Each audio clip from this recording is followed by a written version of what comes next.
If you want to download apps on Google Pixel 10 Pro, all you have to do is simply find and open the Play Store, which is located over here in the home screen by default, or you can just go to the app drawer and you should be able to find the Play Store somewhere over here.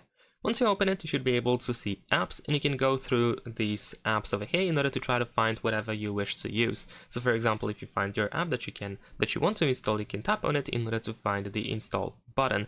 You can also choose categories, for example, over here at the top, in order to search for something more specific, something that belongs to some sort of category. And also, if you know the name of the app that you are looking for, you can just tap on search over here at the bottom. And then here at the top, we can tap on this search field, and then we can write the name of the app that we are looking for. Over here we can also use these suggestions, and you can either tap on install on the right side, or you can tap on the app itself in order to proceed to this menu where we have some information, and you can tap install.